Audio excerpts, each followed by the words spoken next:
आता एक सविस्तर बातमी पाहूयात। उद्या होणाऱ्या शिक्षकांच्या टीईटी परीक्षेचा पेपर फुटलाय। भिवंडी पोलिसांनी या पेपर फुटी रॅकेटचा पर्दाफाश केलाय आणि 3 आरोपींना ताब्यातही घेण्यात आलंय। परराज्यातून आलेल्या टोळीकडून ही रॅकेट सुरू असल्याचं समोर आलं आणि उद्याची होणारी टीईटी परीक्षा यामुळे रद्द झाली आहे।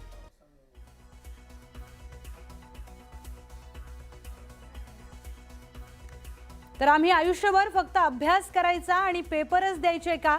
टीईटीचा पेपर फुटल्यानंतर जळगावामध्ये विद्यार्थ्यांचा संताप पाहायला मिळाला। कार्यरत शिक्षकांसह लाखो विद्यार्थ्यांमध्ये संताप दिसून आला। दोषींवर कठोर कारवाईची मागणी या विद्यार्थ्यांनी केली आहे। नीटचा पेपर फुटल्यानंतर संपूर्ण देशभरामध्ये विद्यार्थ्यांमध्ये पालकांमध्ये संतापाची उसळलेली लाट शांत होत नाही। तोच आज टीईटीचा पेपर अर्थात शिक्षक पात्रता परीक्षेचा पेपर फुटल्यामुळे पुन्हा एकदा लाखो विद्यार्थ्यांचं भवितव्यावर प्रश्नचिन्ह निर्माण झाले आहे।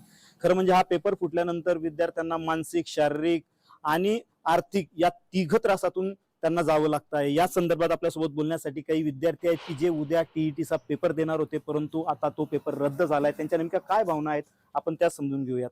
ताई, काय सांगाल? उद्या पेपर देणार होतात, अनेक महिन्यांनी अभ्यास करून तुम्ही हा पेपरला सामोरे जाणार होतात उद्या, परंतु आता हा पेपर रद्द झालाय, काय नेमका भावना? सर, आम्ही एवढ्या दिवसापासून अभ्यास करतोय, पण त्या अभ्यासाला आम्हाला न्याय भेटत नाही, हे खूप चुकीचं आहे।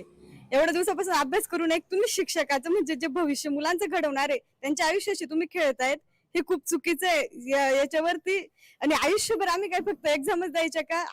नुसता अभ्यास करून जर आम्हाला नाही भेटत नाही तर म्हणजे फक्त परीक्षा देऊन काही उपयोग नाहीये। जर त्याला आम्हाला रिझल्ट वगैरे सगळ्या गोष्टी व्यवस्थित भेटत नाही तर खूप चुकीचं आहे, नाही का? मुलांच्या भविष्याच्या जे घडवणार आहेत तुम्ही त्यांच्या आयुष्याशी खेळताय।